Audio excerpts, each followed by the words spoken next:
My name's Chris Wright and I'm a Professor of Organisational Studies at the Business School here at the University of Sydney. And my research focuses on how large business organisations in Australia are responding to climate change in terms of issues of business strategy and new business practices, but also I'm interested in how individuals in those organisations, particularly sustainability specialists, interpret climate change as an issue. So there are a range of conceptual issues we look at and how those individuals engage with climate change.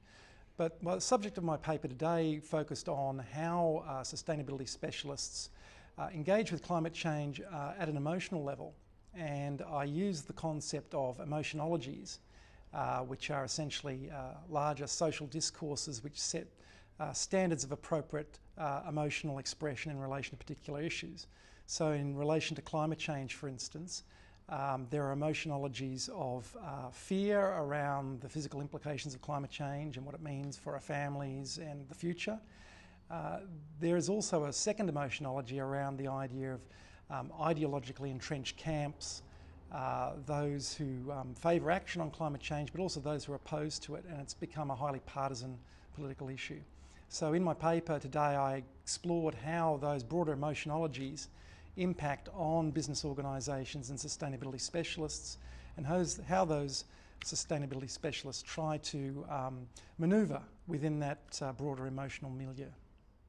So this paper is slightly varied from the title you probably have in your program. It's based on a paper that a colleague of mine, Daniel Nyberg, and I wrote, and looking at this issue of emotions in organisations around climate change. It comes out of a broader research project that we've been conducting that Maurizio is also involved with, and David Grant as well, into how major corporations in Australia are responding to climate change. And in a lot of that analysis, as a qualitative study, there's a strong discourse of traditional sort of management language, the discourse of risk and opportunity, for instance. And we sort of explored how that results in new strategies and practices. What surprised us, however, once we got into some of these organisations and spoke to people in sustainability roles, was that beyond the discourse of risk and opportunity and rationality, etc., these individuals would often speak in quite personal and emotional terms about what climate change meant to them and how it impacted on their job and how they related to it as a person and in their home lives and in relation to their children and a whole lot of other areas. So in this brief presentation, what I want to reflect on now is how sustainability specialists as managers and consultants have discussed this issue of climate change, both in their work and how it affects them as people. And in trying to understand those emotional depictions, I relate this to the broader phenomenon of what are termed emotionologies, which in a nutshell essentially are socially favoured discourses of what are seen as the appropriate emotional expressions in relation to particular topics. And I'll talk about that in a bit more detail in a moment. Basically, I'm arguing here that sustainability specialists are often the key people, the point people in a sense in the organisation charged with responding to climate change.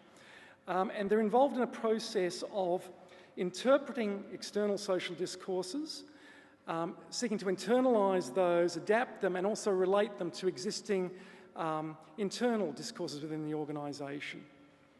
And in terms of emotionology, there are various sort of social discourses which have a strong emotional element to them externally, but there are also local emotional arenas within the organisation. And so I'm really sort of exploring how these individuals act as agents in translation of these external emotionologies into internal emotional arenas. The second aspect to it, I guess, is what this means for the individual themselves. So what we discovered was there's a significant amount of emotional labour involved in this activity. These individuals are seeking to manage the tensions that develop between their personal attitudes to the issue and the demands of their organisation. Okay, so it's become something of a cliche to state that climate change has emerged as the major economic, social, political challenge of our time. I think a former Prime Minister used words to that effect.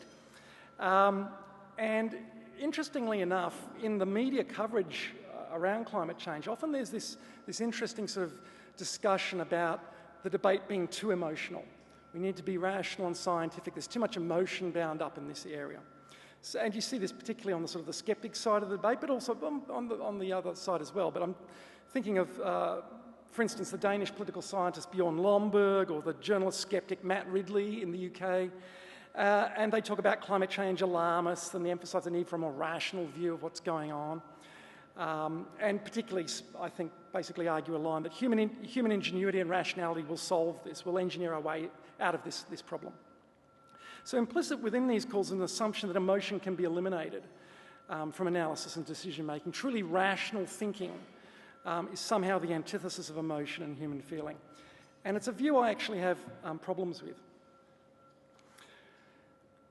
In fact, if we look at what's happening with climate change and extreme weather events and what have you, we have a procession of ever worsening weather events recently, the 2010 Pakistan floods, the Russian heat wave, the 2011 US drought, the Mississippi floods, the Australian floods of 2011, 2013, the record Arctic ice melt, the Tasmanian bushfires. It goes on and on. Our angry summer, as the CSIRO discussed the other day, Superstorm Sandy in New York, from which this photo is taken.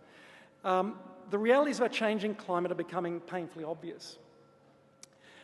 And indeed, in the last few months, even staid conservative organisations like the International Energy Agency and the World Bank have come out with fairly explicit statements of the cataclysmic trajectory we're on. I don't think there's any other way to really describe that. If we keep on business as usual, we're looking at pretty dire outcomes. So this is the World Bank. We're on track for a 4 degrees C warmer world marked by extreme heat waves, declining global food stocks, loss of ecosystems and biodiversity, and life-threatening sea level rise. So the World Bank, those well-known group of radicals, have come out and stated fairly boldly where we're heading with business as usual. So how do we make sense of these and similar statements? My argument would be that if we accept the mainstream climate science, the sorts of groups that Andy talked about last night, the major national academies of science around the world, even in the best of all possible worlds, it's very hard not to become emotional about this issue.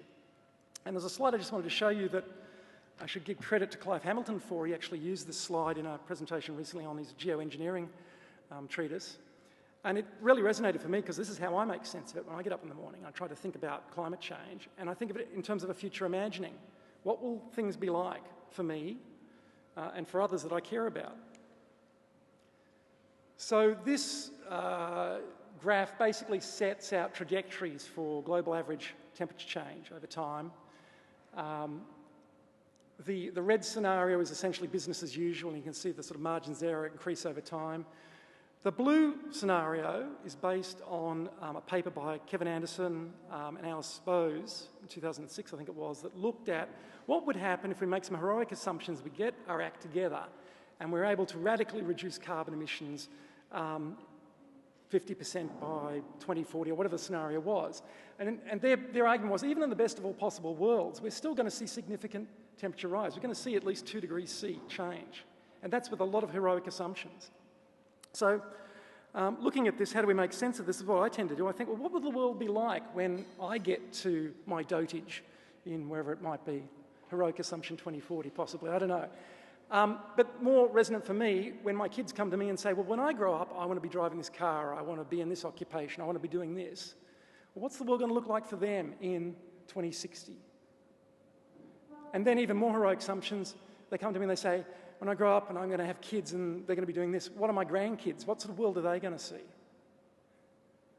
So this is pretty powerful stuff, I think, when we start to think about the future generations, and particularly if you have the misfortune to sort of do research on climate change and you start to read James Hansen's work, you know, Storms of My Grandchildren, or James Lovelock, and these sorts of works, which are suggesting there we are looking at some pretty civilization-threatening scenarios. Okay, so my basic point is that climate change is an issue that fires the emotions. I don't really think we can get away from being emotional about this topic. In fact, when we look at the media coverage, it's full of this emotional engagement. From the sort of the anger and the personal vilification directed at the Prime Minister over the carbon tax, and you've all seen those rallies in Canberra, to the sort of in-your-face viral advertisements of NGOs like Plain Stupid. Don't know if anybody's seen this video. Brief description, panning shot of a central business district, everything's quiet, and over the course of the next few seconds, sound of an aeroplane gets louder and louder and louder. And then from this panning shot, you start to see things falling out of the sky. And it zooms in, and these things are polar bears. They're falling out of the sky, and they're colliding with buildings, and they're crashing on the pavement, and they're exploding and blowing. It's pretty graphic and horrible. And it's a sort of a shock ad, and the punchline essentially is, your flight has an impact. So again, the sort of the emotionality that's used in these sort of advertisements highlights that point as well. Another example would be the steely resolve of climate protesters like Tim de Christopher, arrested and facing prison for challenging fossil fuel developments. So Tim de Christopher basically gate crashed an auction for gas and oil leases. He started bidding. He didn't have any money. He didn't have any involvement to be there. But in the heat of the moment, he decided this was an issue he needed to take action on. And he was jailed for 2 years for that action. Okay, so the concept of emotionologies, and this is a shot from a recent Angry Summer. Some of you have probably seen this. This was a photo taken of a family sheltering from the firestorms in Tasmania. They had to basically jump in the ocean and hide under a pier as the bushfire raced through their property. So one way to understand how society, but more specifically businesses and managers, make sense of climate change is to go beyond the supposedly rational logic of the traditional business discourse and start to think through how emotional discourses are played out in society and organisations. To do this, we use the concept of emotionology, which has been developed by a number of sociologists over time. Emotionologies basically refer to social standards of appropriate emotional expression in regard to particular issues. So there are a whole range of social issues we could think about where emotionologies might play a role. So for instance, in Australia at the moment, refugees. There are defined sort of emotionologies around refugees, refugee policy and the loaded politics of that, welfare, gender politics, and of course, environment and climate change. However, emotionologies are not static. They often undergo rapid change caused by particular events, economic, demographic change, technological changes. One of the more poignant examples of this is a paper by Lasiki, I think her name is, and she studies how the 9/11 attacks in America changed the emotionologies around terrorism in the US. It's this critical event that came out of nowhere, and discussions in America about terrorism, Islam, etc., were radically changed. And in the course of that, the appropriate emotions that could be expressed were also radically changed. So in relation to climate change, we can see how emotional norms have radically changed in the last 10 years. I mean, climate science used to be a sort of fairly sombre field. It's been turned into a minefield of emotions. Scientists are publicly attacked. They receive death threats. There's a growing climate change denial industry that's really sort of branding climate scientists like Michael Mann and others as public enemies. So while we can identify a range of emotionologies around climate change, I focus on two.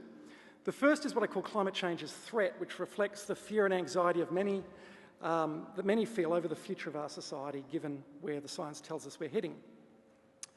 And a good example of this is this particular individual. This is John Doerr. I think it's how you pronounce his name. Very famous venture capitalist. He did a TED talk in 2007 in Monterey. He was due to speak on the green revolution, IT, and the new green economy. He's very famous. He was involved in the launch of Google and Netscape and a lot of the really sort of top IT information companies. And he started his talk with these words: "I'm scared, I don't think we're going to make it." And over the next 18 minutes, he talked about some of the new technologies that would be evolving that could try and reduce our carbon emissions. But at the end, he came back and in tears, he pondered how he would explain to his daughter how we let this happen. And the emotions were quite palpable. He said basically, quote, "I really, really hope that we multiply all our energy, all of our talent, all of our influence to solve the problem. Because if we do, I can look forward to the conversation I'm going to have with my daughter in 20 years. And he started crying.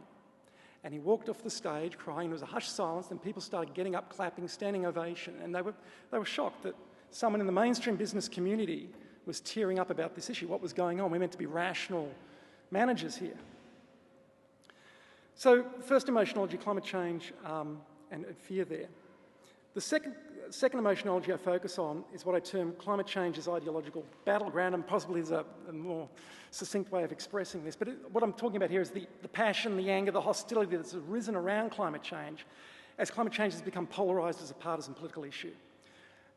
And so this shot, you've probably all seen, of those carbon tax protests in Canberra, where the Prime Minister was basically defamed, placards calling her a witch, and all sorts of other sort of fairly misogynist stuff. And this is the leader of our country, and that is the leader of the opposition. And most of his front bench, out the front of those posters, beating the drum of, you know, the carbon tax is a disaster, it'll ruin the country, we've got to get rid of this Prime Minister. And that's led to a sort of a social movement as well in the opposition to the carbon tax. So, in studying how businesses have responded to climate change, they're navigating in this very volatile emotional milieu. There's these broader discourses. And in speaking to sustainability managers, what we interpreted was they're trying to basically read some of these external signals, as well as the sort of the practices and the strategies they're doing. They try to read these signals and then interpret them and try to reshape possibly the emotional milieus within their own organisation. So they're interpreting the external, internalising and adapting. So how are they adapting? Well, one of the sort of local emotionologies that comes through very strongly in a lot of the corporations we looked at is the idea of climate change as challenge and opportunity. So GE is a great example of this with eco-imagination. We're going to create environmentally friendly green products and services and markets. This is not so much a threat or a risk, but an opportunity for value creation. Another example is the whole emphasis on green cultures, workplace cultures and culture change.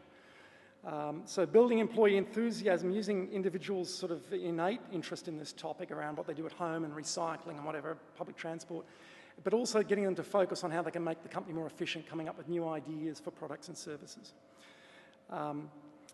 So the quote there from the airline, we have a green team, 1,000 volunteers that can be mobilised for a whole heap of things.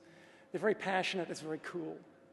However, the process of adapting and changing local emotionologies doesn't come without tensions. And so we also encountered situations where employees got too emotional, managers got too emotional, and it started to challenge organisational objectives. So in some of the advisory firms we looked at, for instance, there was this tension about how emotional and involved and passionate do you want people to be in representing you before clients. One manager was saying, we have some people who've got a distinct view on climate change, they're very passionate. In their own time, clearly they'll research and identify areas that need to be brought to the client's awareness. That's nice, but if a client doesn't want to hear it, then they're allowed to say it. So there is also a sort of coercive element to this about how do you control the emotionality that's being generated within those organisations. So the second part of it, I guess, is to focus in on not just the what they're doing, but what does that mean for those managers as individuals. And this is where we sort of basically looked at the emotional labour involved in being an emotionology worker. So these sustainability managers are involved in sort of adapting emotionologies, trying to harness emotions in the organisation for business objectives, but that also involves them as green change agents, basically having to deal with resistance and tensions within the organisation, sort of stuff that Greg was talking about this morning. And also the tensions that arise between their own personal attitudes and organisational needs. So in some cases, individuals would talk about almost a calculative emotionality. So this quote's quite nice here. That's the other challenge. How do you have passion without being seen as too passionate? You don't want to become across as a sort of a crazy zealot. You've got to sort of Goffman-esque manage your emotional performance, and if you're seen as too emotional, that can discredit you and you can lose your legitimacy. For others, it was about constraining emotionality. So this quote here from a chap in the property sector, he came from an NGO background, Greenpeace in fact, and he was into a very commercial situation now, and he had to reframe this idea, as Andy talks about broker frames, he had to reframe the way he presented himself and the issue. So it was all about cost. It was about going to the CFO and saying, we can save $50 million on this in terms of energy efficiencies. You can't talk about climate change, things they can't get a hold of, droughts, floods, polar bears, the shutters go down. So in this case, it was about finding a frame that would resonate with the CFO of that organisation. The other aspect, I guess, is championing emotionality. So there'd be certain situations where you could almost, so to speak, come out of the closet on this sort of thing and be very emotional and champion that sort of activity. So this is a shot from a culture change exercise at one of our major media companies, and they had a very sort of vibrant culture change process. But this could be a situation where the individual could find real sort of empowerment in what they were doing. So this quote here from Financial Services, Angie, she says, it's part of why I love my job so much because sustainability, environmental sustainability is something that I feel is really important and it's great to be able to work on it. So there's this nice matching of her personal beliefs and attitudes and values with the purposes and activities she's engaged in. And that relates to the work and personal identities. So I think Tim's left. I apologise to him earlier about the AGL graphic there. It was the only shot I could find of kids, because the whole discourse around children is quite powerful in a lot of people we speak to. What's the world going to be like for my kids? And this quote here I thought captured quite nicely. Barry in a food manufacturing basically said, and this sounds rather over the top, but he said it straight-faced. Yeah, he said, I save people, I save the planet, that's what I do. That's what I tell my kids, that's what they tell their friends. My daddy saves the planet, it's all I want to do. For him, this was about building his own identity, his personal identity, through the work that he was engaged in. He saw this as a moral cause, as something that was the greater than him, and it was self-fulfilling. The other flip side to that, of course, was the other side of the emotional spectrum, where individual sustainability specialists would confront the contradictions of the activities they're involved in. And there'd be feelings of doubt, anger, frustration, wanting to curl up in a ball, and these sort of expressions. I thought it was quite a nice capture of this sort of aspect here. This is Reg in an advisory service firm, and after about an hour of discussion, he just comes out and says, I would say that most business efforts, probably with a genuine intent, is more about reducing your impact where there's a business case for doing so. Because the best thing a business could do for the environment would be to shut down. But that's clearly not a viable option. So there's this tension here between what he feels innately about what we might need to do about climate change and carbon emissions and economic growth and making more stuff, and the constraints of what he can possibly tell his clients and talk to colleagues about. So you have to sort of compartmentalise that. And so often these individuals talk about when they get home, open up a big bottle of wine and bitch to the wife about a terrible day they've had and the tensions and the pressures. So there's all sorts of these complex emotions going on. So, how am I going for time? I'm there. Okay, so good. This is the last slide. So really simple message, I guess. What I wanted to say was there's a lot of calls for more rational, less emotional debate about climate change. And I think that just ignores the fact we're emotional beings. That emotionologies are an inherent part of social discourse. We're never going to get rid of them. In fact, as Antonio Damasio argues, emotions are important sort of frameworks for how we make decisions. It's how we are able to sort of come to a cognitive sense of what's going on. Rather than decrying the emotional nature of the climate change debate, I think a more realistic position is to actually identify and harness the emotional levers that are driving the engagement towards the goals that we want to achieve. And from my perspective, that's about how do we try and radically reduce carbon emissions and get real about this very real existential threat to our existence. Thanks very much.